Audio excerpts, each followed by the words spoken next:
Welcome to ആൻജസ് kitchen. ഇന്ന് ഞാനിവിടെ മീൻ പൊള്ളിച്ചതാണ് ഉണ്ടാക്കുന്നത്. ഇതൊരു തനി നാടൻ ഡിഷാണ്. ഇത് ഉണ്ടാക്കുന്നത് എങ്ങനെയാണെന്ന് നമുക്ക് നോക്കാം. ഇതിനായിട്ട് ഞാനിവിടെ അയലയാണ് എടുത്തിരിക്കുന്നത്. കരിമീനാണെങ്കിലും വളരെ നല്ലതാണ്. ഞാനിത് നന്നായി കഴുകി വൃത്തിയാക്കി വരഞ്ഞു വെച്ചിരിക്കുകയാണ് ഈ മീനെല്ലാം. ഇനി ഇതിൻ്റെ മാരിനേഷനായിട്ട് ആദ്യം നമുക്കൊരു 1/4 ടീസ്പൂൺ മഞ്ഞൾപ്പൊടിയും ഒരു 2 ടീസ്പൂൺ കാശ്മീരി മുളക് പൊടി, അത് എരിവിനനുസരിച്ച് നമുക്ക് അഡ്ജസ്റ്റ് ചെയ്യാവുന്നതാണ്. പിന്നെ ഒരു 3 ടീസ്പൂൺ മല്ലിപ്പൊടി.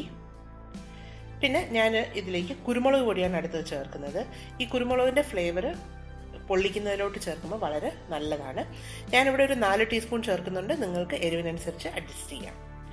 പിന്നെ ഒരു 1/2 ടീസ്പൂൺ ഗരം മസാല പൗഡർ, ഒരു 1/2 ടീസ്പൂൺ പെരുംജീരകപ്പൊടി, ഉപ്പ് ആവശ്യത്തിനുള്ള ഉപ്പും ചേർത്ത് നമുക്ക് കുറച്ച് വെള്ളം, അതായത് നമ്മൾ സാധാരണ മീൻ പൊരിക്കാനായിട്ട് ചേർക്കുന്ന രീതിയിൽ നമുക്ക് വെള്ളം ചേർത്ത് ഈ മസാലയൊക്കെ ഒന്ന് നന്നായിട്ട് കൂട്ടിയെടുക്കണം. അത് കൂട്ടുമ്പോൾ പ്രത്യേകം ശ്രദ്ധിക്കേണ്ടത് ഭയങ്കര ലൂസും ആവാൻ പാടില്ല, ഭയങ്കര കട്ടിയും ആവാൻ പാടില്ല. ഈ ഒരു കൺസിസ്റ്റൻസി, അതായത് ഞാനിപ്പോൾ ചെയ്ത് വെച്ചിരിക്കുന്ന ഈ ഒരു കൺസിസ്റ്റൻസിയിൽ നമുക്ക് എടുക്കണം. അപ്പോൾ ഈ മീനിലിത് തേച്ച് പിടിപ്പിക്കാൻ എളുപ്പമായിരിക്കും.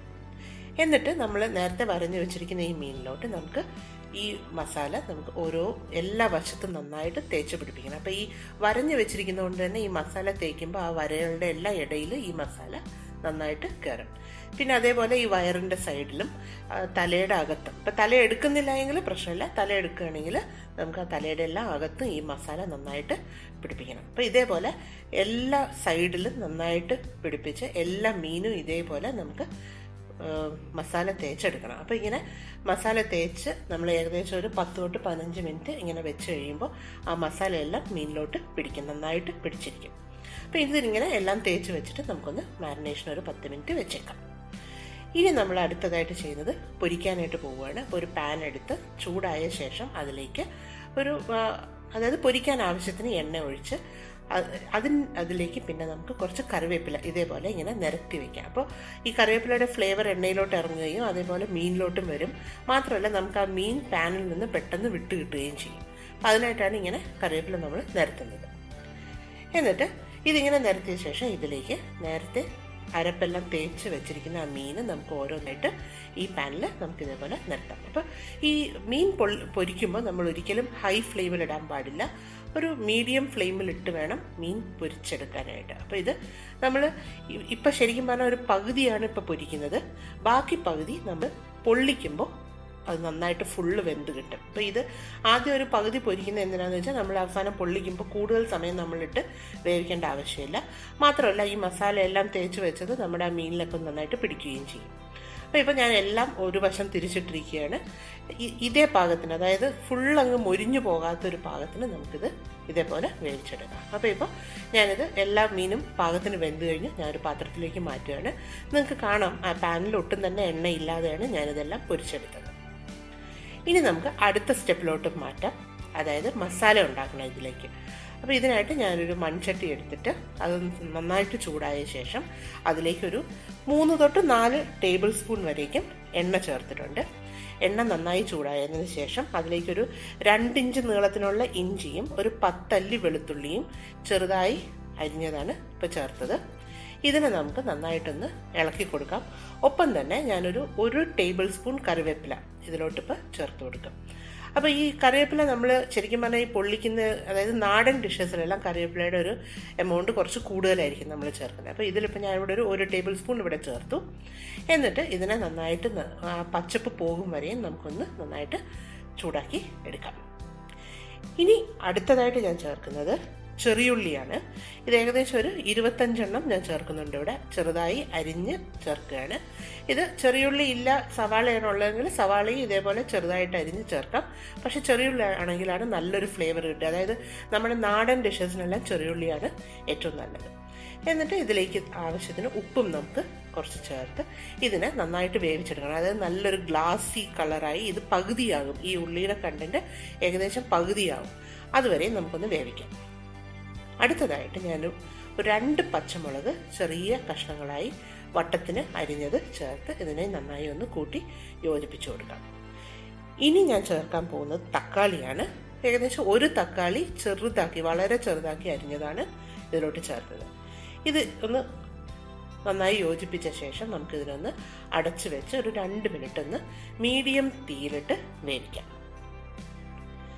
ഇപ്പോൾ 2 മിനിറ്റ് ഞാൻ വേവിച്ചു കഴിഞ്ഞു. ഇപ്പോൾ തക്കാളിയും ഉള്ളിയും എല്ലാം അതായത് ആ തക്കാളിയെല്ലാം നന്നായി വെന്ത് ഇതുമായിട്ട് ചേർന്ന് കഴിഞ്ഞു. ഇനി ഞാൻ ഇതിലേക്ക് മസാലകൾ ചേർക്കുകയാണ്. ഇപ്പോൾ ഏകദേശം ഒരു 1/2 ടീസ്പൂൺ മഞ്ഞൾപ്പൊടി ചേർത്തു. അതിൻ്റെ ആ ഒരു പച്ചപ്പൊന്ന് പോകാൻ വേണ്ടി നന്നായിട്ടൊന്ന് ചൂടാക്കി കൊടുക്കുക. ഇനി അടുത്തത് ഒരു 2 ടീസ്പൂൺ മല്ലിപ്പൊടി. അപ്പോൾ ഈ പൊടികളെല്ലാം ചേർക്കുമ്പോൾ പ്രത്യേകം ശ്രദ്ധിക്കുക, തീ താഴ്ത്തി വെച്ചിട്ട് വേണം ഇതെല്ലാം ചേർക്കാൻ. ഇനി ഒരു 1.5 ടീസ്പൂൺ മുളക് പൊടി, ഒരു 1/2 ടീസ്പൂൺ ഗരം മസാല പൊടി, ഇപ്പോഴും ഞാൻ ഒരു 3 ടീസ്പൂൺ കുരുമുളക് പൊടി. അപ്പോൾ ഈ മുളക് പൊടിയുടെയും കുരുമുളക് പൊടിയുടെയും അളവ് നമുക്ക് എരിവിനനുസരിച്ച് അഡ്ജസ്റ്റ് ചെയ്യാവുന്നതാണ്. പിന്നെ ഒരു 1 ടീസ്പൂൺ പെരിഞ്ജീരക പൊടിയും ഞാനിപ്പോൾ ചേർത്തിട്ടുണ്ട്.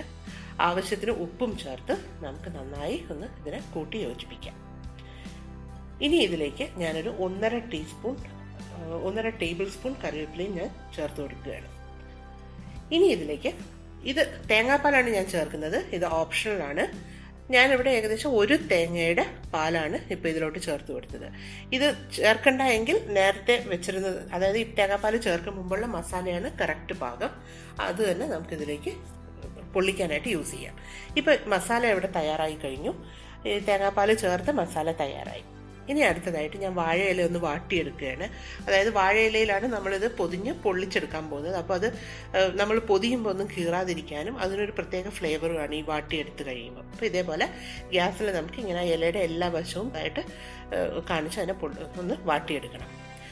ഇങ്ങനെ വാട്ടിയെടുത്ത ഇല നമ്മുടെ മീനിൻ്റെ അളവിനനുസരിച്ചൊന്ന് വെട്ടിയെടുത്തിട്ട് ഇതിലേക്ക് നേരത്തെ നമ്മൾ തയ്യാറാക്കി വെച്ചിരിക്കുന്ന മസാല ഒന്നിങ്ങനെ ചെറിയൊരു ലെയറായിട്ട് നമുക്കിങ്ങനെ നിരത്തി കൊടുക്കാം. എന്നിട്ട് ഈ ലെയറിൻ്റെ മുകളിലാണ് നമ്മൾ നേരത്തെ പൊരിച്ചു വെച്ചിരിക്കുന്നത്, അതായത് പകുതി വേവിച്ച് വെച്ചിരിക്കുന്ന മീനെ നമ്മൾ വെക്കുക. അപ്പോൾ ഈ മസാലയുടെ മുകളിലായിരിക്കും നമ്മൾ മീൻ വെക്കുന്നത്.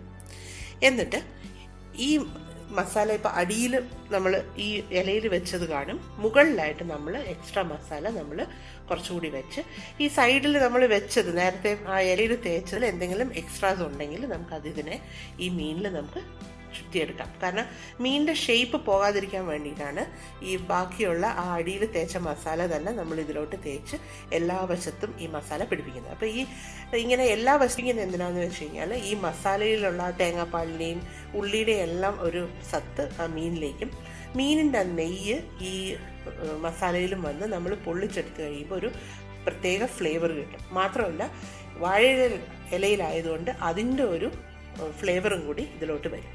അപ്പോൾ ആ ഒരു മണം കിട്ടാൻ വേണ്ടിയിട്ടും ഈ ഒരു ഫ്ലേവർ കിട്ടാൻ വേണ്ടിയിട്ടുമാണ് ഇങ്ങനെ ചെയ്യുന്നത്. ഇനി ഇത് മസാല എല്ലാം ചെയ്ത് തേച്ചതിന് ശേഷം ഇതേപോലെ വാഴയില നമ്മൾ ആ മീനിൽ നന്നായിട്ട് ചുറ്റി ആ തലഭാഗത്തു നിന്നുള്ള ഇത് മടക്കി ഇതേപോലെ വാൽ ഭാഗവും മടക്കിയെടുത്ത് പിടിക്കാം.